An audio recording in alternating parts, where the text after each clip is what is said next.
malam itu kopi pahit. Silakan Prof, sudah saya bacakan Prof. Oke, bisa sih. Jadi apa namanya? Pasal 235 huruf pas pasal 235 huruf F, junto junto ayat tiganya itu sebenarnya dia itu harus di begini. Itu ada namanya interpretasi sistematis, Mr. Ji. Ya, Karena syarat dari syaratnya itu ada pada pasal pasal 6 tadi. pasal 6 Pasal 6 UU tadi. ITE. Pasal 6 Undang-Undang ITE untuk dapat dihadirkan sebagai alat bukti maka harus berdasarkan ketentuan sebagaimana yang sudah disyaratkan oleh pasal 6 tadi. Nah, Ya, itu jadi kalau misalkan katakanlah cara memperolehnya tidak benar, artinya dia tidak tunduk pada syarat yang sudah ditentukan pada pasal 6 itu, berarti itu dia itu pendekatan yang bersifat unprocedural process. Nggak bisa diajukan sebagai alat bukti. Tertolak dia. Karena apa?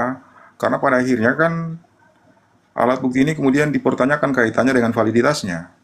Yang ya, dikhawatirkan itu terjadi distorsi. Ataukah mungkin di sana terjadi sunting di sana kan?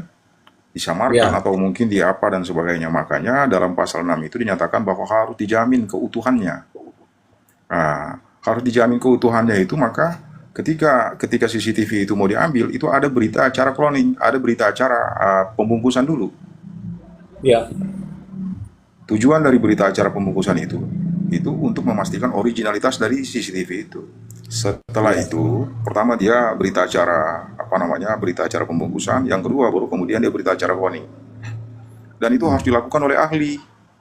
Ketika cloning Ahli ya. terjadi itu dilakukan oleh ahli. Ahli. Konsekuensinya begini. CCTV itu ketika dihadirkan sebenarnya dia relate dengan apa tadi yang ditanyakan sama Kak Jelita tadi sebenarnya. CCTV itu ketika dihadirkan harus bisa diterjemahkan oleh ahli. Ahli yang Hmm. tadinya memeriksa itu pada ketika dia di tahap penyidikan itu dia melakukan observasi terhadap alat bukti itu, lalu kemudian hasil yang diobservasi itu dituangkan ke dalam alat bukti surat. Nah, lalu ahli yang tadinya memeriksa pun kemudian dihadirkan juga sebagai alat bukti ahli. Hmm. Itu sebenarnya. Cuman kalau misalkan alat bukti itu tiba-tiba ditampilkan begitu, berarti originalitasnya kan nggak bisa dipastikan. Diragukan. Ah, ah. Orang kan kemudian bisa bisa bisa menduga-duga kan, apa iya ini dia berasal dari DVR yang sama. Hmm. Apalagi itu cuma potong-potongan, ya kan? Ya, Potong-potongan file-file. itu nggak dihadirkan. Itu dia. Itu yang sebenarnya menjadi masalah, Mister J. Masalah. Jadi Ya. memang apa ya, cara penyajiannya, cara pengambilan, terus cara penyajian dan cara membuktikan pun sebenarnya sudah menjadi problematik. Memang ini kasus serius, harusnya kan penanganan juga juga harus benar-benar due process law ya. Tapi Ya. kelihatannya memang hal itu nggak dilakukan, konsekuensinya menjadi perdebatan liar kan. Semua pada akhirnya tunduk pada apa? Pada keterangan. Keterangan pun sama kan berubah-ubah, pada akhirnya kita dibikin bingung. Itu sih Mister sih. Baik, Prof. Jadi teman-teman ini bukti ya bahwa kita ini tidak tidak berpikir bahwa tuh yang siapa yang salah, siapa yang salah itu nggak berpikir ke situ. Sepanjang cara-cara atau prosedur-prosedur yang dilakukan itu benar nggak ada masalah, teman-teman. Nah, terkait dengan beberapa hari terakhir ini, Bang Freddy mungkin sudah lihat kan, Bang Freddy, bahwa eh, ada bukti yang dihadirkan, tapi bagaimana cara cara memperolehnya? Bagaimana sisi originalitasnya, bagaimana autentikasinya, dan itu juga patut dipertanyakan oleh hakim. Bahkan tadi saya mendengar Prof. Imran menyampaikan menyampaikan bahwa hakim pun bertanya, apakah ini sudah dilakukan melalui digital forensik? Hakim bertanya kepada jaksa dan jaksa menjawab belum. Nah, kalau sudah begini bagaimana ini? Ini teman-teman ya. Eh, Silakan. Yang kedua begini Mister Bu. J, yang kedua tuh Ya, ya, begini. ya. CCTV itu pun dia berbeda. CCTV pertama dengan sebenarnya kita ini kan sebenarnya begini. Kita ini kan sebenarnya apa yang kita diskusikan di sini kan semua merujuk pada fakta persidangan ya. Ya. Jadi nggak ada hal-hal yang kemudian kita bikin-bikin lah. CCTV yang pertama itu kan sebenarnya dipertontonkan tuh, secara publik dipertontonkan kan. Ya, Disiar lah ya, disiar. Jadi memang semua orang yang kemudian para hadirin di situ juga kemudian bisa bisa melihat itu. Tapi yang aneh, CCTV yang kedua itu enggak loh, Mister Ci. ya, ya. Itu cuma PH dan JPU lah kemudian dan hakim.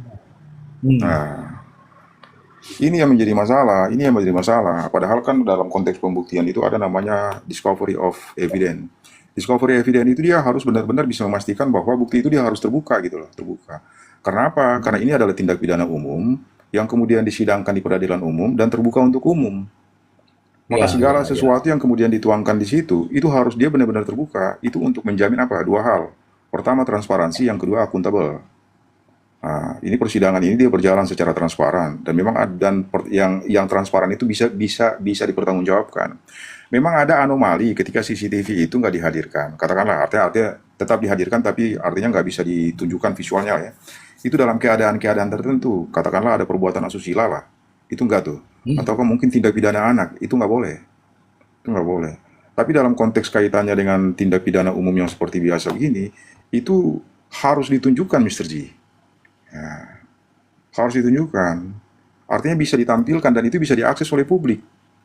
Karena ini adalah tindak pidana umum dan kemudian yang tadi artinya disidangkan di sidang di peradilan umum dan terbuka untuk umum. Nah, saya ngelihatnya kok ini jadi semacam aneh ya. Kok kenapa ya? Ini ada hal-hal seperti ini gitu loh. Dan itu pun kemudian nggak dijelaskan oleh majelis. Kenapa ini menjadi Hmm. tertutup? Nah, Ya. bukti elektronik sebelumnya itu bisa diakses oleh publik tuh. Tapi elektronik berikutnya itu nggak bisa diakses. Ya. Bah- Bahkan Bahkan pengunjung cuma sidang pun kan nggak bisa cerita-cerita lihat tuh. saja. Nggak bisa Iya, lihat tuh. cuma ceritanya saja katanya.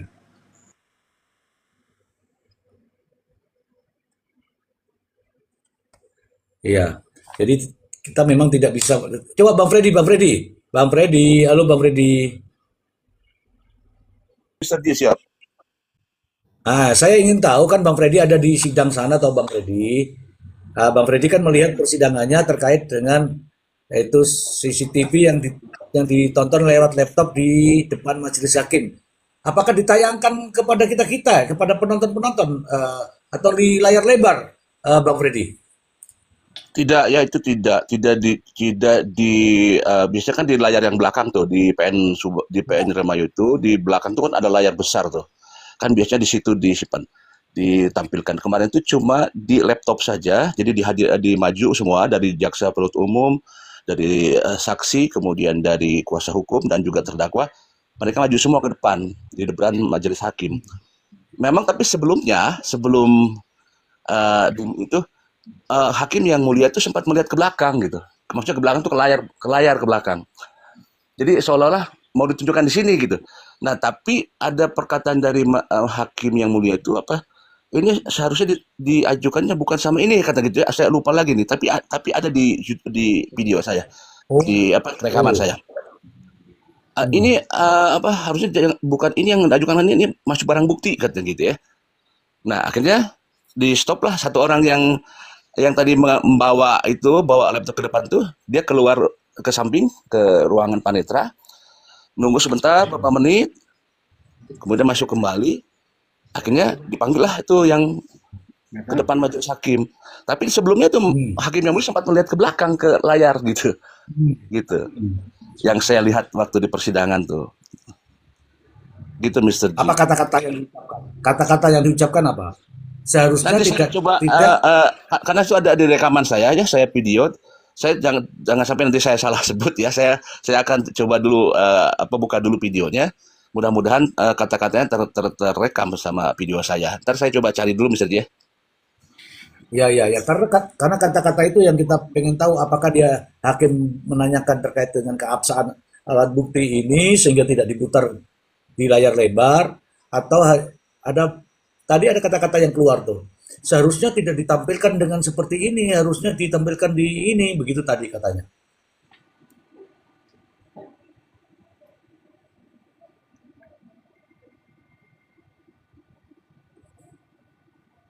Oke, Prof, untuk menunggu Bang Freddy untuk mencari kata-kata ini. Ini ada MK86. Halo, selamat malam. MK86. Selamat malam, Mr. Z. Selamat Selamat malam malam MK. semuanya. Silakan MK, mungkin ada yang ingin Anda sampaikan. Iya nih, saya mau pengen menanggapi yang tadi disampaikan Prof. Emran terkait dengan pasal 6 Undang-Undang ITE itu ya, Ya, mengenai keabsahan alat bukti apa namanya, CCTV ya, alat bukti digital ya. Itu kan tadi menurut Prof. Emran bahwa alat bukti digital itu kan harus memerlukan apa namanya, pemeriksaan digital ahli lah, memerlukan pemeriksaan ahli ya untuk apa namanya, menjamin keabsahannya. Tapi kalau Ya, menurut saya ketika alat bukti digital forensik itu ketika disodorkan ke kejaksaan itu kan pasti dari penyidik ya, dari kepolisian lah. Nah, kalau kepolisian ini sebenarnya kan apa ya, salah satu institusi yang netral ya, yang netral, lalu kemudian ketika mendapatkan alat bukti, saya rasa itu juga sudah melalui proses yang semestinya gitu, bahwa alat bukti itu dijamin keabsahannya, lalu kemudian itu utuh sebagaimana ketika didapatkan di TKP gitu. Nah, saya kira kalau misalkan dari pihak katakanlah korban lah ya, korban ini misalkan nggak sepakat, seharusnya kan bisa tuh dia mengajukan apa namanya, keberatan lah, supaya alat bukti CCTV itu kan kalau misalkan ada keraguan ya seharusnya kan hakim di apa namanya, mengabulkan permintaan itu. Nah, saya tuh bingung yang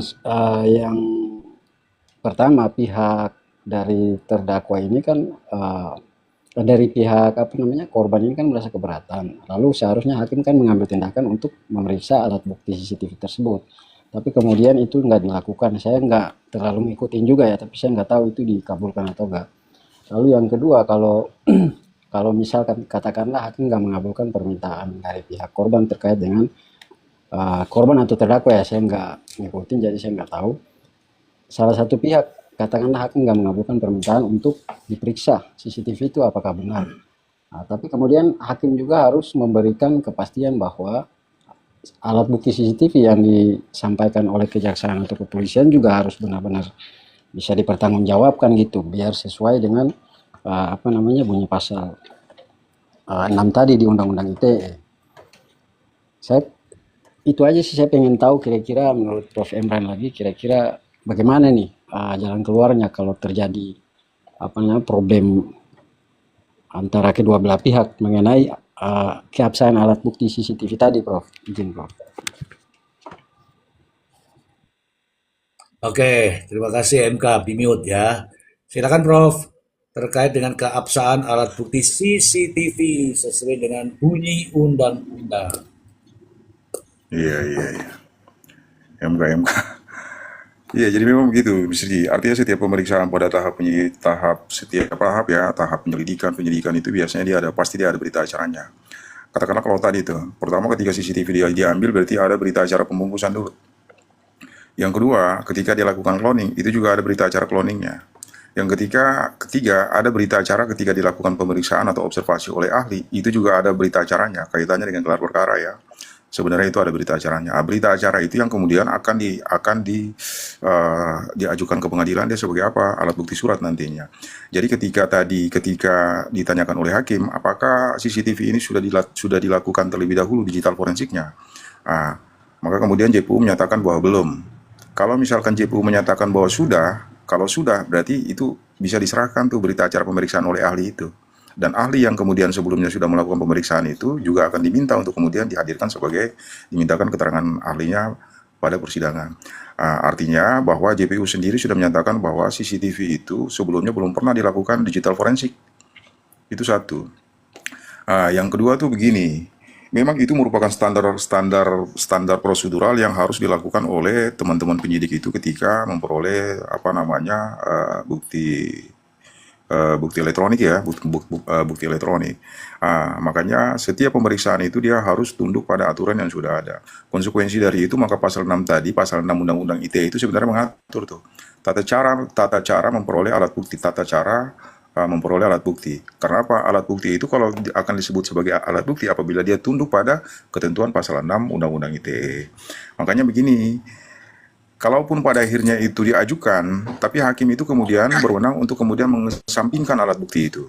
Karena apa? Karena originalitasnya atau validitasnya itu dipersoalkan. Artinya tidak ada kepastian. Tidak ada kepastian. Makanya alat-alat bukti seperti itu biasanya tuh kemudian diignore oleh hakim, ditolak. Kalaupun dihadirkan, tapi bisa nggak alat bukti itu dipertimbangkan untuk kemudian membuktikan isu yang sedang diperiksa? ataukah untuk sebagai artinya dapat mempresentasikan kaitannya dengan dakwaan. Itu nggak bisa seperti itu. Konsekuensinya apa? Hakim juga harus tunduk pada aturan. Jadi ketika alat bukti itu ketika ditampilkan dia tidak tunduk pada prosedur yang sudah berlaku, maka hakim juga akan tetap mengikuti aturan. Nah, dengan demikian apa? Dengan demikian maka alat-alat bukti yang seperti itu akan dikesampingkan oleh hakim. Itu sih Mr. Ji. Baik. Masih ada satu lagi tuh terkait dengan polisi atau penyidik yang menghadirkan CCTV. Karena polisi itu kan terkait dengan apa namanya itu kewenangannya. Apakah polisi atau penyidik ini ahli di bidangnya, di bidang CCTV ini? Ya, biasanya begini. Kalau penyidik itu biasanya dia menghadirkan ahli. Memang dia meminta ahli untuk kemudian melakukan observasi terhadap apapun. Kalau misalkan orang meninggal, berarti ahli kedokteran kehakiman yang dipanggil. Nah, yang kedua, kalau misalkan ahli katakanlah kaitannya dengan digital forensik, berarti ahli digital forensik lah yang kemudian dimintakan untuk itu. Jadi ahli yang benar-benar independen, Mr. Ji. Nah, ahli Ya, yang benar-benar independen. Dia berbeda dengan katakanlah yang kemarin pemeriksaan ketika apa namanya penyidik itu kemudian menanyakan para tersangka ya, para tersangka. Lalu kemudian para tersangka itu mengaku bahwa ketika mereka diperiksa itu mereka diintimidasi. Nah, maka penyidik yang memeriksa itu kemudian dihadirkan untuk dimintakan verbalisannya, Mr. Ji. ya, Tapi kalau dalam konteks seperti ini, ya, dalam konteks kaitannya dengan digital forensik, berarti ahli. Berarti ahli. Itu bisa dibuktikan dengan apa? Dengan tadi BAP tadi, berita acara pemeriksaan ahli. Itu sebenarnya, Mr. Ji. baik, baik. Kaitannya dengan netralitas, yaitu kembali lagi. Memang karena ada pasal 221 itu ya, pasal 221 itu kaitannya dengan obstruction of justice. Nah, obstruction of justice itu pada umumnya itu dilakukan oleh apa? Oleh APH sendiri. Maka kalau kita merefer pada case-nya Sambo, itu kan ada beberapa orang yang kemudian didakwa dan diputus dengan obstruction of justice tadi kan. Karena apa? Merusak barang Ya, bukti, menghilangkan barang bukti. Nah, yang kedua begini, Mr. Ji. CCTV itu sebenarnya dia bukan barang bukti, dia itu alat bukti. Dia itu bukan itu ya, bukan barang bukti tapi alat bukti.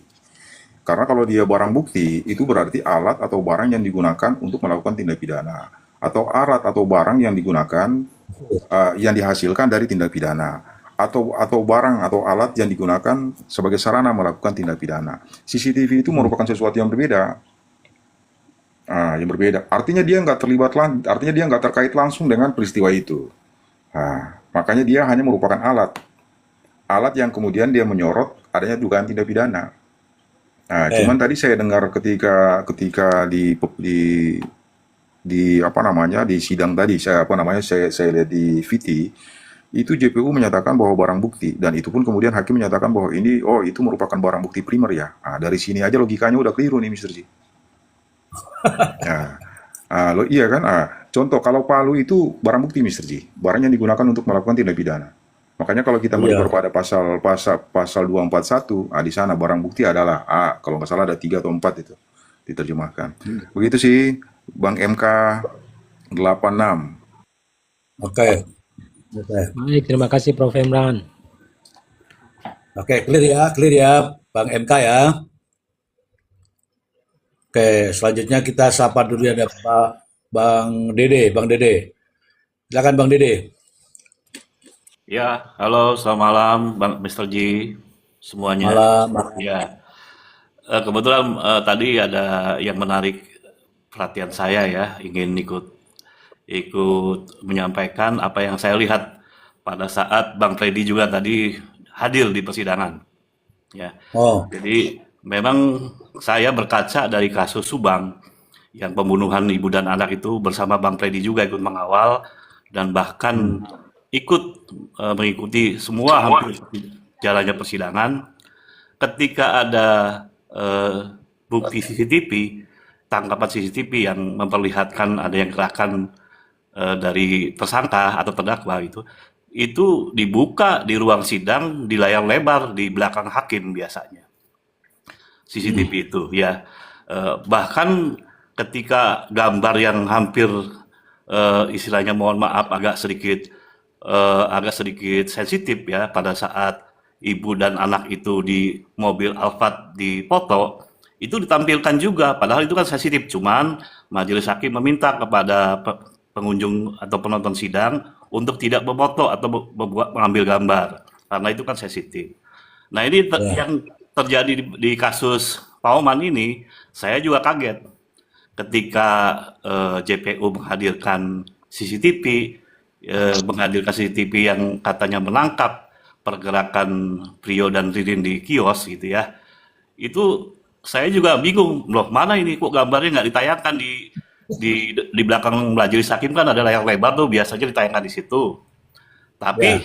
tidak ditayangkan waktu itu. Yang melihat itu hanya majelis hakim melalui laptopnya. Kemudian dari JPU itu kenapa dipermasalahkan oleh majelis hakim tadi Bang, saya melengkapi Bang Freddy ya tadi bilang. Itu saya tahu Ya. karena saya di depan kebetulan.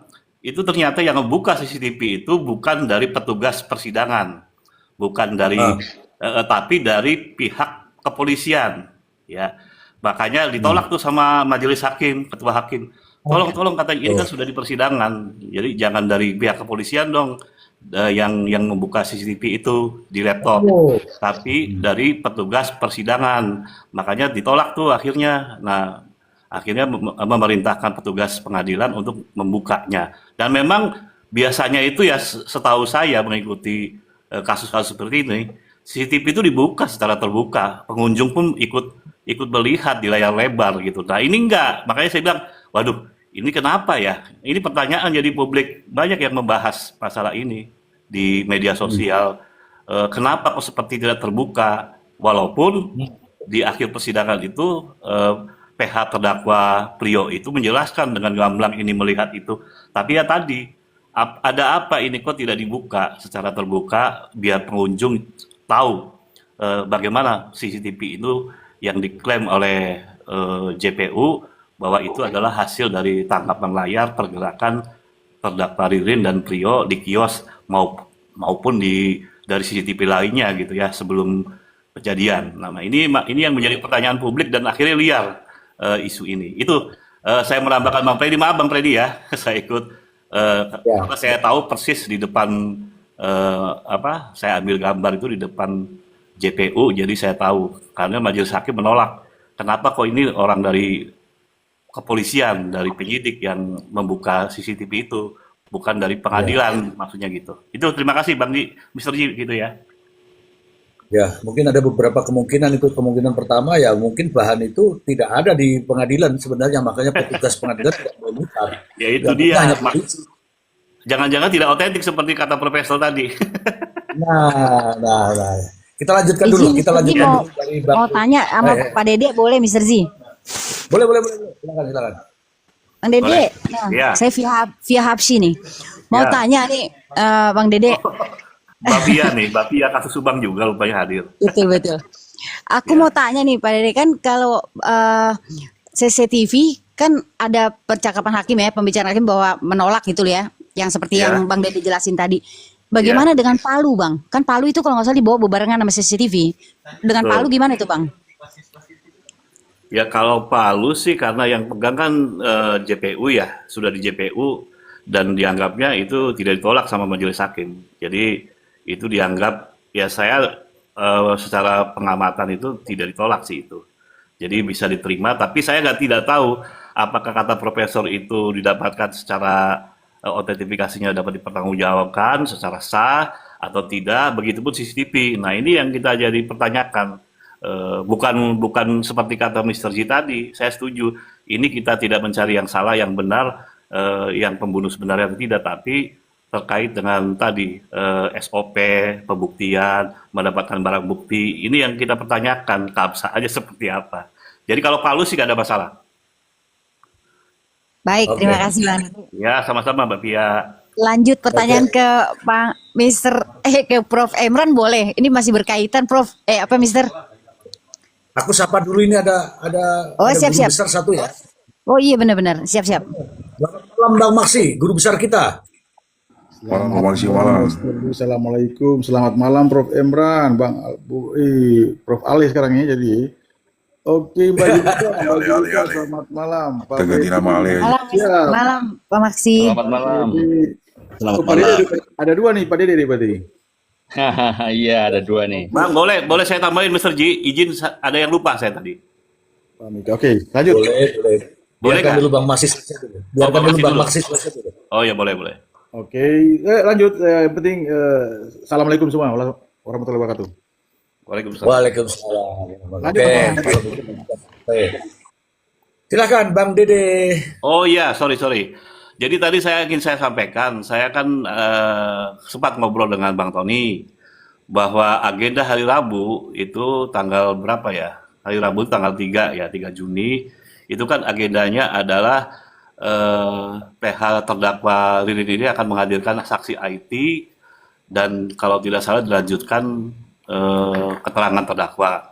Nah, Bang Tony bilang itu akan meminta kepada majelis hakim untuk dibuka secara terbuka di layar lebar nanti. Nah, disitulah nanti akan terlihat jelas bagaimana CCTV itu apakah memang betul ya valid, otentik atau seperti apa. Nah, nanti katanya saya dapat bocoran dari Bang Tony akan meminta kepada majelis hakim untuk membuka seterang benderang bagaimana CCTV itu bisa diyakini atau diklaim oleh CPU sebagai alat bukti elektronik ya, kalau salah seperti itu. Itu aja yang terakhir ingin saya sampaikan bocorannya. Makasih. Terima kasih. Koreksi ya, menghadirkan ahli gitu ya. Ya, ahli. Jadi menghadirkan ahli IT nanti rencananya hari Rabu itu. Ya. Bukan ahli IT. Silakan cerita langsung disasar ke Prof. Emran. Siap, terima kasih ya. Mr. Z, terima kasih. Prof, ini saya mau nanya berkaitan dengan Palu ini, Prof. Kan kita tahu di awal itu di dakwaan itu kan Palunya berbeda. Lalu kemudian kita juga sama-sama tahu semua bahwa Palu itu ditemukan di selokan 100 meter dari kediaman dari toko apa dari rumah itu saya lupa itu ya. Nah sekarang waktu itu kita sempat bersama-sama membahas tentang bagaimana caranya barang bukti ini bisa sampai ke pengadilan gitu kan. Kan kita kan ragu-ragu, bukan ragu-ragu ya, maksudnya mempertanyakan itu ya. Lalu sekarang kita lihat itu barang udah ada di pengadilan. Dan tadi menurut Bang Dede yang hadir di persidangan, dan itu sudah ada di tangan jaksa, lalu dikeluarkan oleh jaksa. Itu gimana bisa begitu menurut Bang Emran? Apakah itu sah? Profesor Emran, aduh maaf. Menurut Prof, apakah itu sah atau itu masih ada excuse-nya gitu? Masih ada apa ya namanya? Ya gitulah misal Prof, gimana Prof? Eksekusi, ya, Pak, ya. Iya. Jadi sebenarnya itu bukan soal kebijakan sebenarnya sih, bukan soal kebijakan, tapi itu standar prosedur. Jadi kalau dia tunduk pada prosedur tuh berarti di sana itu udah nggak ada lagi tuh yang namanya. Jadi begini, kalau KUHP itu dia sebenarnya limitatif dan imperatif. Dia limitatif itu berarti dia terbatas tuh. Jadi kalau dia sebutin 4 berarti harus 4. Nah, kalau misalkan dia di situ syaratnya 4, tapi hanya ini cuman 3 berarti nggak boleh. Itu nggak boleh. Nah, dan kalau dia melebihi juga nggak boleh, dia nggak boleh. Nah, yang kedua, karena dia bersifat imperatif berarti wajib. Harus. Nah, jadi seluruh perolehan alat bukti itu dia harus tunduk pada due process of law. Karena kan alat bukti itu dia sifatnya tuh kaitannya dengan alat untuk kemudian membuktikan suatu perkara kan, evidence to justify itu. Makanya begini, ketika ada perbedaan antara dakwaan nih, barang yang ditampilkan di dakwaan dan kemudian barang yang kemudian secara fisik dihadirkan, berarti kan artinya terjadi inkonsistensi juga dong. Integritas dari dakwaan itu sendiri kan menjadi masalah tuh. Ada koreksi kan? Ada koreksi. Nah, kira-kira kita itu mau merujuk ke yang mana? Nah, kan begitu pertanyaannya. Jadi tidak semua alat bukti yang kemudian dihadirkan, barang bukti atau alat bukti yang dihadirkan itu kemudian secara utuh diterima oleh hakim. Karena hakim ketika dia sampai pada kesimpulannya, dia juga harus tunduk pada KUHP tadi yang saya bilang. Dia harus tunduk pada ketentuan. Nah, konsekuensinya kalau misalkan terjadi perbedaan nih. Oke, berarti alat bukti katakanlah tadi itu kodam ya, Palu ya. Kalau secara visual kan kita lihat itu ada perbedaan ya. Ada perbedaan. Yang di dakwaan kan rada kecil, sementara yang ditongolin ini kelihatannya itu banget. Dan yang berbeda lagi itu pada keterangan dari para pelaku ini, para terdakwa. Mereka itu ketika menyampaikan bahwa dalam kesaksiannya itu dinyatakan bahwa itu palu itu berwarna silver. Kalau nggak salah ya, Mr. J. Ya, ya, Warna silver kalau nggak salah ya. Nah, sementara ya, yang ditampilkan terakhir ini kan dia berwarna hitam semua. ya. Hitam semua. Jadi barang bukti seperti itu masih bisa dihadirkan, tapi artinya bisalah dikesampingkan hal-hal seperti itu. Hal seperti itu. Apalagi begini, apalagi ketika memperolehnya juga sudah artinya gini, itu kan dalam keterangannya itu kan dibuang di mana? Di kali kalau nggak salah ya, Mr. J. Di Ya Sungai kan? Cimano. Lalu kemudian di sungai, ya di Sungai Cimanu. Lalu entah bagaimana tiba-tiba itu udah sampai lagi di situ. Itu pertama. Yang kedua tuh begini, itu kan barang bukti sudah terlalu lama terendam di sana, sangat mungkin sudah terjadi residu kan. Jadi kalau kita mau mau lakukan identifikasi kaitannya dengan sidik jari, saya kira itu udah nggak mungkin. Ya, Berbeda dengan bercak darah. Bercak darah, kalau bercak darah kan masih bisa lama ya, kalau misalkan dia menempel di tembok kan cukup lama kan, dia DNA kan, itu agak lama. ya, Jadi kalau balik ke pertanyaan apa namanya Kavia tadi, sorry saya sebut Kavia aja. Kavia tadi ya, saya kira itu menjadi sesuatu yang bersifat distorsi juga sih. Karena apa? Karena yang ditampilkan itu kan kemudian dengan sendirinya kan menjadi koreksi terhadap dakwaan. Itu sih Mr. ya, diragukan ya. Coba ada tambahan lagi, Via. Udah, Mister. Terima kasih banyak, Prof. Ya. Mr. Jadi Ji, saya kasih izin, tahu ya. Tunggu dulu, izin sebentar. Mr. Ji. Sabar. Entertain dulu, entertain. Jadi gini, Via, itu kan dibuang di sungai tau, Via, Sungai Cimano kan. Siap, Mister. Ya, nah itu ternyata itu Palu Godam itu tidak betah di situ. Akhirnya dia jalan-jalan tuh menuju ke Comberan, begitu, Via. Oke ya. Siap. Siluman nih Palu nih. Oke, Bang Dede, di sini tuh begitu, Bang Dede. Ada sisi entertainnya. Silakan, Bang Dede. Bang Dede yang mana nih? Saya ya? Ya Boleh? kan mau ngomong tadi ya. Ya, boleh. Eh, ke Prof. Emran deh. Gini, Prof. Ini hakim ini kelihatannya berat sekali nih untuk memutuskannya nanti ya. Katakanlah begini, keterangan dari Prio, ya, ada keterangan baru, terus alat bukti baru yang berupa CCTV yang baru itu tadi, yang kemungkinan hakim itu juga nggak mempercayai, mengabaikan itu. Lantas yang kedua, dari pihak Pak Tony, dari Ririn juga mengatakan bahwa ada pelaku lain, dan Pak Tony pun nanti nggak kemungkinan untuk membuktikan itu ada kesulitan juga kelihatannya. Nah, sama-sama ini dua kubu ini. Ada kesulitan, di sini ada kesulitan untuk membuktikan, di sini juga hakim juga ada ketidakpercayaan terhadap CCTV yang baru nanti. Nah, kalau begitu nanti ya, hakim kan otomatis mengabaikan semua itu. Kalau nggak ada pembuktian yang valid dari Pak Tony maupun dari yang baru ini, omongan Prio yang baru ini. Nanti akhirnya pada dakwaan awal yang dijadikan rujukan. Kan gitu nantinya, bisa jadi loh ini, bisa jadi kayak gitu. Nah, apakah ini nanti tidak menjadikan peradilan yang dianggap dari masyarakat awam ini peradilan yang sesat? Kayak gitu. Ini pemikiran saya. Terus yang kedua, mengenai kasus CCTV itu sendiri. Itu yang CCTV yang baru itu tadi sudah diuraikan banyak lebar ya, dari Bang DDS juga dari yang ada di sini tadi, bahwa itu kelihatan tidak memenuhi standar untuk menjadi alat bukti. Kelihatannya demikian ya. Nah, itu munculnya juga setelah adanya pengakuan Prio yang baru. Jadi dari pengakuan itu langsung timbul CCTV itu. Itu seolah-olah memberikan gambaran ini ada apa itu namanya? Ada kelihatan ada permainan gitu apa gimana ya? Munculnya kok setelah ada pengakuan Prio yang baru. Itu Jangan bilang apakah ada tidak permainan. menjadikan pemikiran dari masyarakat ini menjadi bingung gitu loh, yang menjadi bias. Jangan bilang ada permainan. Bilang ada Iya, kejujuran. dugaan aja ini Master C, dugaan. Itu kan di benak masyarakatnya juga kayak gitu. Ya mungkin itu dua pertanyaan saya itu. Mungkin bisa Oke, dijawab Prof. ya, Umar.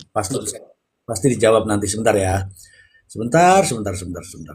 Ini ada Bang Maksi, mungkin ada Bang Maksi mau bernarasi. Ini Bang Maksi, Baik, silakan. Mr. G, terima kasih atas kesempatan dan waktunya. Mohon izin, Prof. dan teman-teman. Ya, Mbak terima Gita. kasih. Oke, Mr. G, oke. Eh, luar biasa yang perkara ini ya. Kita betul-betul diskusi dan ini menjadi edukasi juga buat kita semua, terutama yang nonton di bawah. Terutama teman-teman, apalagi Prof dan kawan-kawan kalau sudah bernarasi hukum, luar biasa. Ini berapa SKS ini, Mbak Julita nih? Langsung sarjana. Langsung ini intisarinya. Oke. Wisuda, besok wisuda nih. Nah, Langsung, ya. baik, Mr. G, bicara soal perkara kasus pembantaian, kalau saya bilang ini Mr. G, bukan pembunuhan. Hmm. Kasus pembantaian ini benar-benar luar biasa. Memang kalau kita melihat bersama bahwa dalam perkara ini Mr. G, JPU hanya mengandalkan bukti tidak langsung. Kalau Prof bilang indirect evidence. Karena Ya. bukti langsung tidak ada. Kan Betul. gitu. Direct evidence tidak ada. Ini sama persis Mr. G, beda case, sama dengan di Jessica. JPU hanya mengandalkan bukti tidak langsung, indirect evidence. Itu jelas itu. Tidak ada saksi mata. Tidak ada CCTV yang menyorot langsung. Itu poinnya. Jadi Mr. G, otomatis hakim betul-betul hati-hati. Ini masyarakat biasa biar paham ini, nggak sembarang. Hakim juga tidak langsung telan mentah-mentah apa yang disampaikan Priok di muka persidangan, walaupun itu menjadi pertimbangan. Karena itu jelas di muka persidangan. Tidak mentah-mentah hakim. Jadi Mr. G, hakim betul-betul akan mempertimbangkan apakah seluruh alat-alat bukti yang notabene hanya bukti tidak langsung betul-betul bersesuaian, dan apakah juga ini alat bukti ini ada kaitannya dengan si terdakwa sekarang ini. Iya kan? Hakim akan mempertimbangkan walaupun sudah diarahkan sekian banyak segudang alat bukti, barang bukti, CCTV segala macam. Tetapi tetap majelis hakim berpikir apakah pelaku ini ada benar-benar pelaku yang sesungguhnya. Kan begitu Mr. G. Nggak sembarang. Ya. Ini menjadi sulit karena memang tadi tidak ada bukti langsung, direct evidence. Memang ini banyak terjadi dalam kasus pidana pembunuhan. Hakim otomatis sebagian besar hanya mengandalkan bukti tidak langsung atau indirect evidence. Demikian Mr. G. Oke, terima kasih Bang Maksi. Oke, saya narasi dulu ya, kawan-kawan ya. Sebagaimana yang disampaikan oleh Bang Dede tadi, nampaknya ada keraguan. Tapi Bang Dede tadi bilangnya ada permainan, tapi kalau saya bilang ada keraguan. Kenapa? Karena tiba-tiba setelah ganti pengacara, wah, muncul nih palu godam, teng teng teng, ya kan? Tiba-tiba muncul juga nih ada TKP baru, toko, deng deng deng, TKP baru belum didatangi polisi sudah didobrak, deng deng deng. Kemudian juga ada CCTV baru, deng deng deng. Nah, setelah 9 bulan berlalu, muncullah palu dari comberan. Pokoknya begitulah kira-kira. Ini fakta semua ya teman-teman, ini fakta semua. Nah, tambahin dengan Bang Maksi, adanya bukti indirect evidence. Hakim ini pusing kepalanya nih. Nah, saya simpulkan nih pertanyaannya, bagaimana hakim akan mengambil keputusan nanti jika buktinya seperti ini? Begitu Prof. Silakan Prof.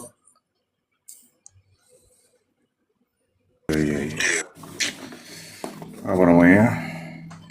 Memang iya, hakim pasti bikin pusing nih. Benar-benar pusing. Karena bebannya kan pada akhirnya itu ada pada amar putusannya nanti. Dan apapun putusannya pasti akan jadi perdebatan kan. Nah, memang dalam konteks pembuktian itu beban pembuktiannya itu ada pada JPU. Tapi artinya hakim harus sampai pada kesimpulan yang tadi saya bilang. Kesimpulan bahwa dengan minimal 2 alat bukti menimbulkan keyakinan dia. dengan minimal 2 alat bukti yang sah. Alat bukti yang sah nih yang kemudian menjadi masalah nih. Bisa jadi yang dihadirkan itu semua adalah alat bukti. Tapi apakah alat bukti itu sudah memenuhi standar sahnya sebagai alat bukti? Itu yang menjadi penting. Karena alat bukti itu disebut alat bukti untuk kemudian diterima, maka dia harus tunduk pada syarat sah tadi. Pertama, cara memperoleh alat bukti. Yang kedua, cara menyajikan alat bukti, dan seterusnya. Terus yang terakhir itu mungkin yaitu, karena ini berkaitan dengan alat bukti CCTV, maka dia harus tunduk pada pasal 6 tadi. Karena memang pasal 6 itulah yang kemudian dia menjadi acuan. Alat bukti menjadi alat bukti elektronik, agar menjadi alat bukti elektronik yang bisa dipertanggungjawabkan, maka harus dia tunduk pada pasal 6. Memang ada ketentuan pasal 6 itu memberikan syarat tertentu kaitannya dengan cara memperoleh dan menjadikan alat bukti. Alat bukti elektronik ya, alat bukti elektronik. Jadi itu sih, saya jujur aja, kalau ditanya ini ada permainan apa enggak, saya membatasi diri untuk itu. Artinya teman-teman silakan aja lah punya punya kesimpulan ya, bikinlah asumsi tersendiri ya, tapi kalau saya batasi diri. Tapi kalau ditanya, kira-kira ini proses yang sudah due process of law apa enggak? Menurut saya ini belum due process of law. Karena banyak hal yang kemudian kan dilanggar. Ini kita bicara fakta aja, kita bicara fakta lah, bukan asumsi. Memang apapun yang saya selalu berusaha untuk kemudian objektif lah untuk menyampaikan segala sesuatunya. Makanya mungkin begini. Sebenarnya saya sendiri punya kesimpulan sebenarnya. Apa amar yang akan dibunyikan oleh hakim? Ini dalam situasi terburuknya, hakim harus sampai pada putusannya. Putusan hakim itu sebenarnya itu sesuatu yang biasa, tapi yang akan luar biasa itu kita lihat pada logika pertimbangan hakim itu. Hakim akan bingung untuk mencari logika putusan ini sendiri. Bagaimana dia mempertimbangkan dia harus memutus ini bersalah atau tidak, begitu loh. Karena kalau misalkan hakim memutus bersalah, pasti dia akan menjadi koreksi publik, ya kan? Sebaliknya juga begitu. Kalau hakim kemudian menyatakan bahwa para terdakwa secara sah dan meyakinkan tidak melakukan tindak pidana sebagaimana yang didakwakan, pasti juga akan terjadi koreksi publik. Saya sih berharapnya begini, bahkan mungkin saya berpikir begini, Mr. G. Ya, Makanya tadi saya mungkin mulai dari pasal 75 tadi ya, mungkin nanti bisa merefer juga pada pasal 206 pasal 206 KUHP. Saya berharapnya tuh begini, apapun putusannya nanti, kalaupun nanti dia diputus bersalah sekalipun, tapi pada level PT, hakim kemudian mempertimbangkan lagi kaitannya dengan eksepsi tadi. Dia akan merubah putusan salah itu, lalu mengembalikan dakwaan kepada posisi 0, untuk kemudian apa? Dilakukan pemeriksaan kembali, Mr. G. Dakwaan, katakanlah, karena begini, kalau di PT itu, katakanlah kalau misalkan putusan salah itu kemudian sudah dijatuhkan, lalu perkara sudah masuk pada, artinya sidang sudah masuk pada pokok perkara, tapi hakim PT itu punya kewajiban tetap untuk memeriksa formalitas dari dakwaan itu sendiri. Jadi dia bisa juga kemudian memeriksa eksepsi. Jadi katakanlah begini, putusan orang-orang ini dinyatakan terbukti secara sah dan meyakinkan bersalah. Tapi pada putusan PT, kemudian pada hakim PT ketika diperiksa eksepsi itu, dia bisa kemudian mengabulkan eksepsi. Konsekuensi ketika dia kabulkan eksepsi, berarti putusan dari pokok perkara ini juga menjadi gugur gitu loh. Akibatnya perkara harus kembali lagi ke 0. Kan tadi sudah diputus bersalah, Mr. G. Sudah diputus bersalah. Tapi pada putusan PT itu malah kemudian menerima eksepsi dari para terdakwa. Konsekuensinya harus dilakukan pemeriksaan ulang, karena kan putusan belum inkrah, Mr. G. Putusan PN belum inkrah. Cuman di sana ada limitasi waktunya juga. Dibatasi hanya 7 hari untuk kemudian mengajukan dakwaan kembali.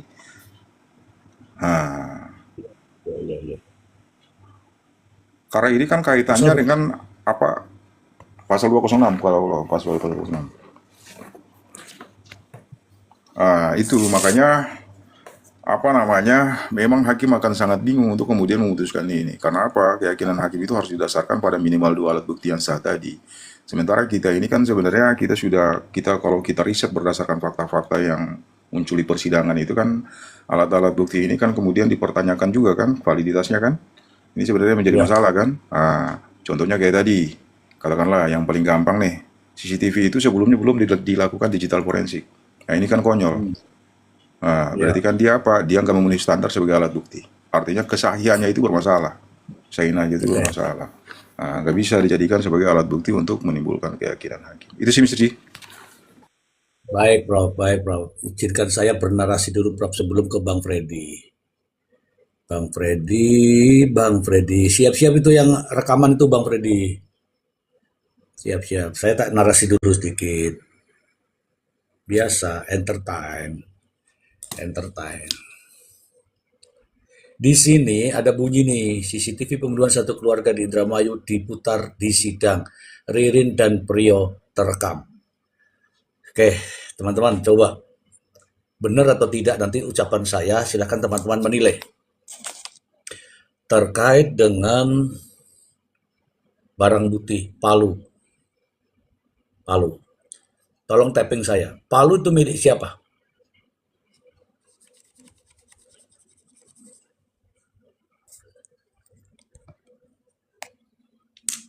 Palu itu milik siapa? Prio. Tas ransel yang dipakai milik siapa? Tas ransel milik Prio. Kemudian yang potong Palu itu siapa? Prio. Yang menunjukkan adanya Palu itu siapa? Prio. Silakan Anda berpikir sedikit dulu. Nah, nanti apakah ada korelasi-korelasi dan sebagainya, silakan, saya tidak tahu. Tapi ini semua fakta yang saya omongkan, ini fakta. Fakta, teman-teman. Dalam dakwaan jaksa bunyinya begini, Palu itu milik Prio, yang potong Prio. Minta tas ransel, Prio ke rumah ngambil tas ransel, masukkan Palu itu, Prio. Kemudian Palu itu katanya ada di comberan, siapa yang nunjuk? Prio. Saya silakan Anda berpikir saja, mau siapa yang nyuruh, ini saja yang saya katakan terkait dengan bukti ini. Nggak penting ya, nggak penting. Kalau memang terekam di sini adalah Prio dan Ririn, nah maka silakan mereka menjawab nanti pada saat diproses peradilan, kan begitu. Karena di sini juga di CCTV juga diakui nih. CCTV depan TKP pembunuhan satu keluarga Indramayu diputar. Prio di situ, ini berita ya, ada beritanya ya. Prio di situ, itu saya waktu disuruh Ririn ke warung. Itu silahkan teman-teman, kita kembali ke Bang Freddy. Silahkan diperdengarkan Bang Freddy. Mr. J, mohon maaf, saya tidak melanjut mencari karena tadi sudah dijawab oleh Bang Dede, Mr. J. Jadi itu jawabannya. Ya, tadi sudah dijawab oleh Bang Dede. Oke lah. Gitu. Jadi saya nggak melanjut mencari. Gitu. Boleh Mr. J satu saja. Tadi izin boleh ya Mr. J? Boleh. Izin kepada Bapak Prof. Ini mengenai tadi kan disampaikan bahwa unprocedural mengenai masalah CCTV karena juga belum adanya disertai digital forensik. Nah, saya mau bertanya begini, kan itu tapi kan sempat di persidangan itu sempat dikumpulkan semua di sana dan ada beberapa menit cukup lama lah di situ ya penjelasan yang disampaikan oleh penyidik. Nah, pertanyaannya itu begini, andaikan misalkan karena CCTV yang diperlihatkan itu secara kasat mata nih tanpa digital forensik, kasat mata itu jelas, misalkan jelas, katakanlah misalkan kalau contoh misalkan kalau orang itu botak kelihatan situnya botaknya gitu, contoh kalau dia rambutnya panjang atau bentuk badannya seperti itu, misalkan mukanya percis gitu bahwa itu menampakkan seseorang. Nah, karena keyakinan di atas 70% bahwa orang itu jelas di CCTV, apakah tetap harus adanya ahli digital forensik untuk bisa menentukan keabsahan, keakuratan daripada CCTV itu? Nah, demikian Mr. J pertanyaannya kepada Bapak Prof. Silakan Prof. Iya. Jadi kita nih sebenarnya plus minus semua di sini nih. Ada Bang Maxi, ada ini. Mungkin random aja lah ya. Kalau ada yang mau jawab gitu loh. Nanti kita saling gini aja. Sharing lah ini sebenarnya kita lebih sharing nih ya. Jadi nggak ada itu. Mungkin Bang Maxi ada yang mau dijawab dulu. Nanti saya tinggal tambahkan atau apa gitu Bang Maxi. Oke. Bang Masi terkait Silakan dengan Mr. Ji. lu Bang Masi. Oke, tadi dari Bang Freddy ya, terkait CCTV ya, katakanlah sah atau tidak sah. Yang jelas sudah disampaikan Prof bahwa harus melalui proses digital forensik. Itu jelas kita tahu semua. Tapi yang jelas begini, Mabes Polri yang setahu saya, Mabes Polri dia punya alat. Ketika CCTV kan tergantung kualitas. Ada yang kualitas yang terbaru, yang modern, dia terang benderang gitu. Dia detail. Sama kayak handphone. Kan gitu, semakin canggih kan semakin bagus tuh resolusinya, Mr. Ji. Kita Ya. tahu, ini kan umum, CCTV juga gitu. Jadi kalau CCTV yang memang masih yang lama, yang artinya yang dia punya resolusi tidak begitu terang, itu dia punya alat. Mabes Polri punya alat untuk bisa membuat lebih terang. Mereka punya itu. Jadi ada. Jadi otomatis makanya itu harus melalui proses dulu kan, digital forensik. Jadi pihak Mabes itu mereka akan ada alat itu untuk membuat lebih terang. Dan akan terlihat lebih jelas, Mr. Ji. Seperti itu ada. Jadi walaupun kualitas CCTV-nya mungkin kualitas rendah, itu punya. Itu akan otomatis terlihat jelas itu ririn atau periuk. Terlihat itu, Mr. Ji. Itu punya. Karena apa? Jangankan gitu. Zaman dulu ya CCTV yang baru keluar dulu, zaman dulu, pengetahuan saya pernah juga terlibat ikut dengan mereka ketika zaman waktu itu bom Australia yang di Kuningan, cukup lama itu ya, 2004 masalah itu. Itu kan CCTV masih zaman dulu yang hitam putih. Mabes Polri bisa membuat itu lebih terang dan terlihat jelas. Itu kita mengacu kasus yang bom dulu, zaman dulu. Itu kan CCTV masih yang ada istilah itu belum canggih kan, zaman dulu kayak handphone lah, masih awal-awal. Itu bisa mereka. Apalagi sekarang CCTV kan sudah lebih modern. Jadi saya mau katakan tadi Bang Freddy, kalau itu punya Mabes Polri punya itu. Makanya kan kita tidak melihat langsung di pengadilan ya, di persidangan. Apakah yang menarik kan ini kan apalagi masuk ke TKP kedua, Mr. J ya. Di BAP kan TKP cuma satu, clear itu. Ya. Ketika Priyo di persidangan dia sebagai saksi dia menyatakan TKP menjadi 2. Pertanyaannya tadi harusnya terlihat jelas, walaupun mungkin gini. Sekali saya bilang tadi kan Mr. Ji, jadi ini otomatis JPU hanya mengandalkan bukti tidak langsung. Karena tidak ada CCTV yang menyorot ke mereka, cuma ada di luar kan, paling kalau ada di luar toko atau di luar rumah. Kan gitu. Tidak ada yang langsung. Makanya saya katakan tadi, ada persamaan misteri soal bukti tidak langsung ini sama dengan kasus Jessica. Racun cyanida. Sama-sama JPU hanya mengandalkan bukti tidak langsung. Indirect evidence. Makanya Majelis Hakim pusing. Waktunya hampir 8 bulan itu, kurang lebih 8 bulan akhirnya. Di kotak-kati misteri. Jadi sekecil pun apapun informasi, barang bukti itu semua dikumpulin sama dia Mr. Ji. Pasal to pasal. Kenapa? Dia sangat hati-hati. Nggak sembarang Majelis Hakim. Jadi nggak seperti yang kita bayangkan teman-teman di bawah bilang, oh itu Ririn pelaku. Nggak bisa. Karena dia akan mempertanggungjawabkan dunia akhirat itu. Kecuali ada bukti langsung Mr. Ji. Selesai ini barang. Nggak perlu ada diskusi kita di sini. Demikian. Terima kasih. Baik, untuk teman-teman yang ada di bawah, teman-teman yang bawah, saya minta tolong pada teman-teman yang di bawah, coba kirimkan sesuatu lah. Aku mau kirim mawar ke Bang Masi. Sekalian doa-doanya ya, agar Bang Masi sehat walafiat ya.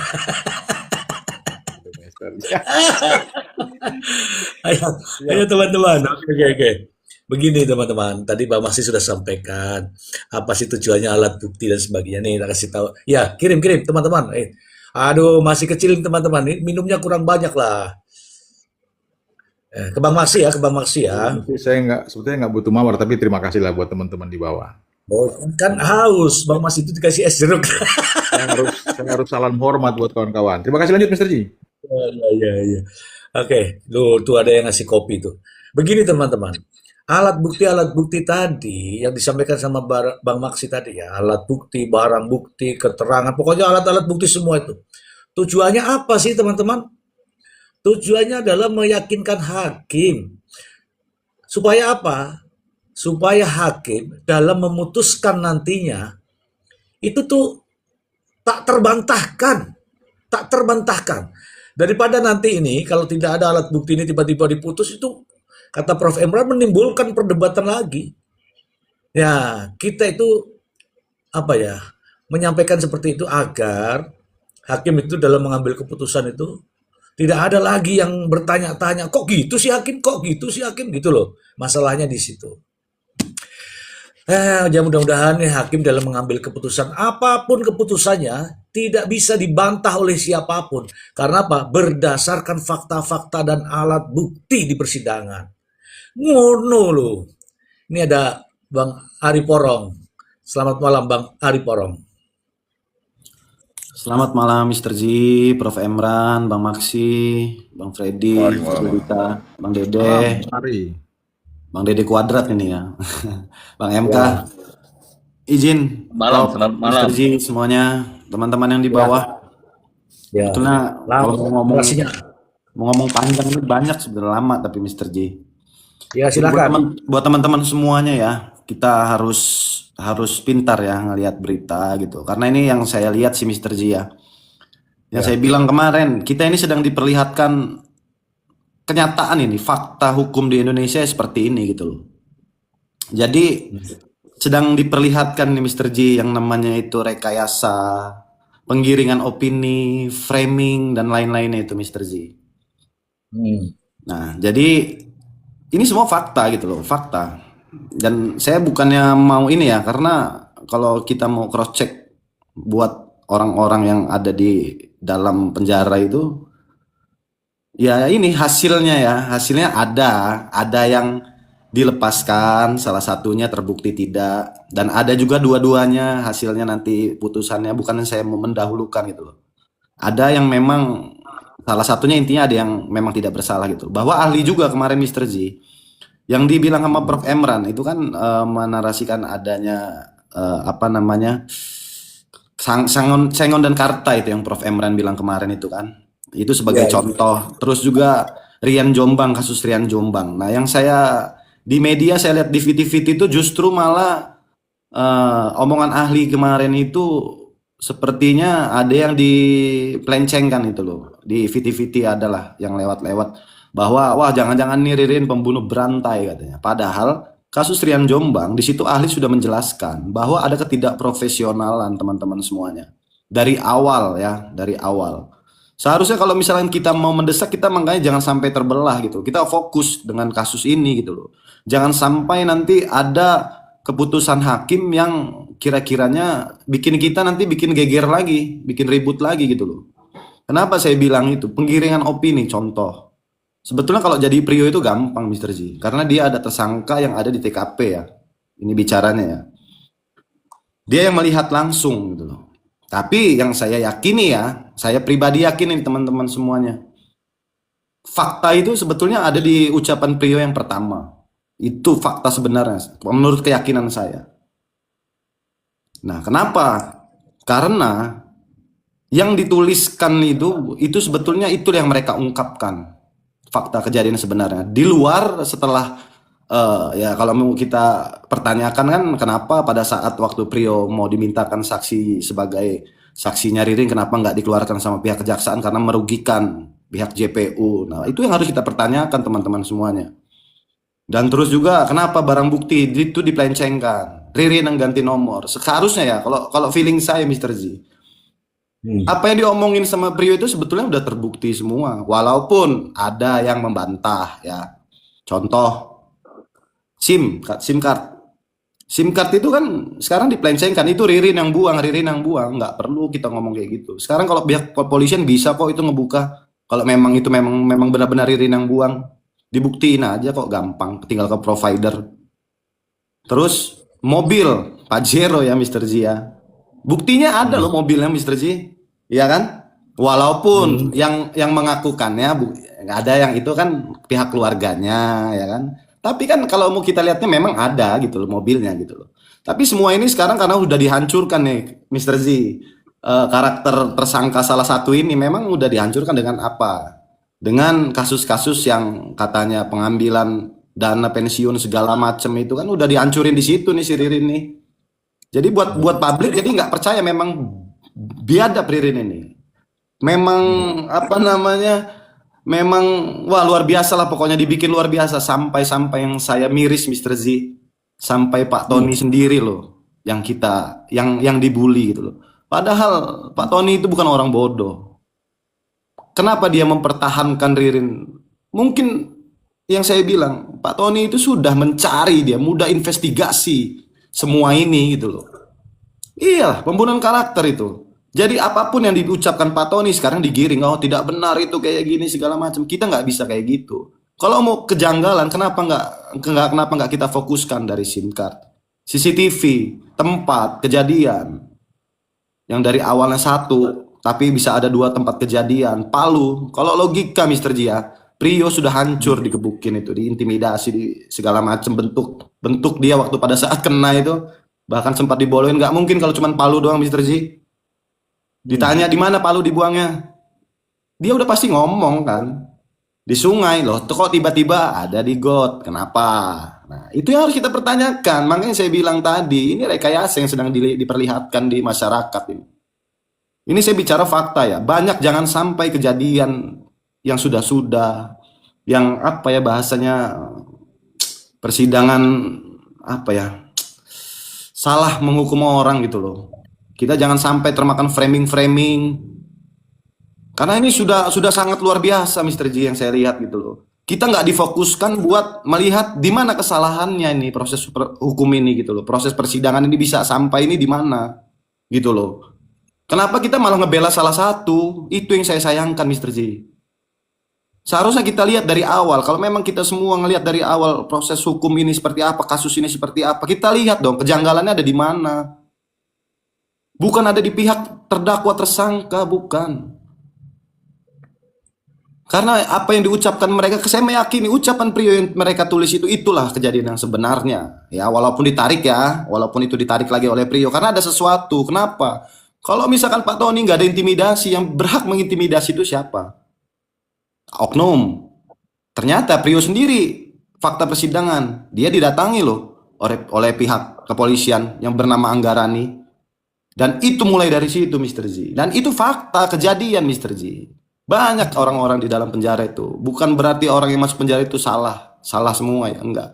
Ada kesesatan hukum itu. Ada kesesatan hukum, ada beberapa. Bolehlah di cross check. Boleh kita lihat gitu. Nah, makanya ini yang kita jaga teman-teman. Jangan mau kita dibelah pilih salah satu. CCTV segala macam gitu Mr. J. Ini udah apa ya? Udah salah satunya ya kan, Palu, CCTV. Makanya saya tanya, kebetulan Prof Emran sudah menjelaskan tadi. Oh, ternyata kalau misalkan sudah sidang umum seperti itu berarti memang ada undang-undangnya malah lebih kuat. Kenapa kok nggak disiarkan di belakang hakim? Kenapa hanya sekedar di laptop mereka saja gitu loh? Kenapa lo gitu loh? Kan ada apa? Itu yang harus kita pertanyakan karena ini kasus sudah dikonsumsi umum Mr. Z. Itu yang harus kita lihat, harus ada keterbukaan gitu. Jangan sampai pihak kepolisian malah menutup-nutupi gitu loh. Saya bukannya apa ya, masih banyak kok polisi-polisi yang baik. Makanya saya pernah bilang, kalau kasus ini ditangani sama Mr. Z, mungkin nggak bakalan kita ada di sini Mr. Z. Bisa aja Mr. Z. Mohon maaf teman-teman kalau agak kepanjangan ini, soalnya saya udah agak miris Mr. J ngeliat video ya Allah kok seperti ini loh gitu loh. Kita ini harus mencari yang dicari itu kan kebenaran kasus ini secara terang benderang gitu loh. Barang bukti juga yang kalau memang ada kita ini dong, kita publikasin dong. Kan udah ada undang-undang yang tadi dijelaskan sama Prof Emran tadi. Itu aja Mr. J, terima kasih. Baik, silakan diminum dulu tuh kopinya. Saya tadi hanya bisa ngasih kopi ya, mohon maaf. Keren sekali nih. Ini baru pendapat. Netizen tuh begini pendapatnya, diulas. Jangan hanya bilang apa itu? Biar tapi nggak ada alasannya. Ini loh alasannya nih. Saya kasih tahu nih biar tahu nih semua nih ya. Inilah ada keanehan, ada kejanggalan. Saya mengatakan bahwa ini ada 3 versi. Yang pertama adalah versi Bang Maksi juga begitu. Mungkin semua juga sepakat. Versi dakwaan jaksa. Silakan teman-teman baca itu versi dakwaan jaksa. Pasti Anda akan melihat bagaimana perincian mereka cara bekerja itu. Kalau versi dakwaan jaksa itu dua-duanya itu terlibat dua-duanya. Itu sudah sering saya ulang-ulang itu. Kemudian ada versi Prio. Kalau versi Prio, Ririn yang membantai. Kalau versi Prio tidak melakukan, dia hanya melihat, menonton, dan menyaksikan, menikmati dan membantu hingga menguburkan. Keren itu. Seperti seolah-olah nih manusia tidak ada takutnya, tidak ada jijiknya, tidak ada ininya. Nonton orang dibantai coba. Nonton orang dibantai. Ini fakta ya teman-teman ya, ini fakta ya. Nonton orang dibantai. Saya menyaksikan semua. Ririn telah melakukan. Saya hanya nonton orang dibantai. Bisa nggak manusia itu nonton orang dibantai? Ya baru kali ini kan. Kemudian versi Ririn. Versi Ririn nih. Versi Ririn. Versi Ririn. Aku nggak tahu. Ini versi Ririn ini. Aku nggak tahu. Aku pulang-pulang sudah begitu. Terus aku begini, aku begitu, ada semua itu. Aku keluar sama Joko, itu versi Ririn ya, versi Ririn. Nah, yang lebih parah lagi itu versi Prio. Ini sekarang ada di beritanya ini di saya ini, di saya ini, di saya ini.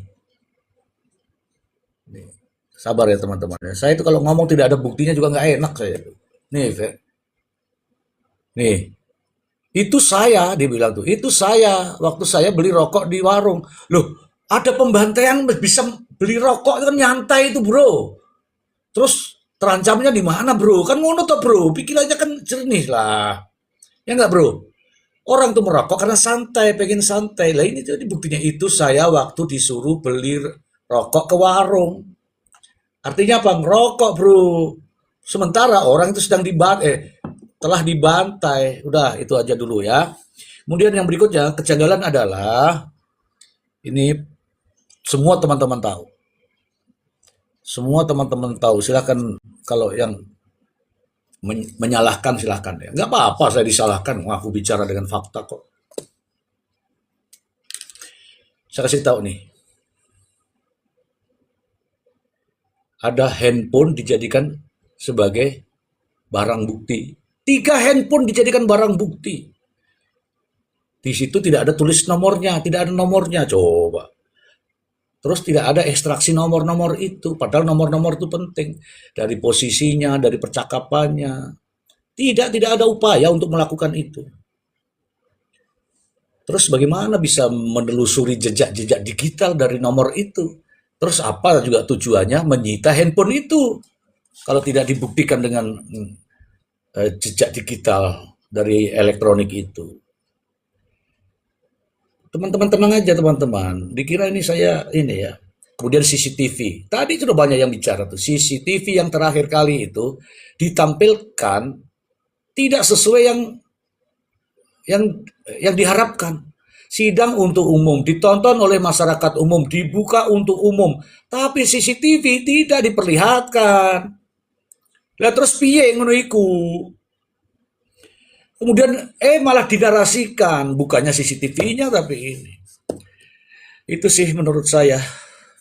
Jadi banyak hal yang harus dipertanyakan, diperdebatkan dan didiskusikan ya, Jangan teman-teman marah sama saya, jangan sama sekali. Kita ini sedang digiring untuk pro kepada Ririn, pro kepada Prio. Sudah jangan itu, hilangkan semua itu. Mr. Z pro Ririn, siapa Ririn itu? Mr. Z benci sama Prio, siapa Prio itu? Aku nggak kenal itu. Kita lihat saja ini perkaranya ini. Masalahnya di situ adanya kejanggalan-kejanggalan, adanya keanehan-keanehan. Bahkan hakim sendiri pun bertanya, Pak Jaksa, apakah CCTV ini sudah melalui digital forensik? Jaksanya bilang apa? Belum. Lah terus piye?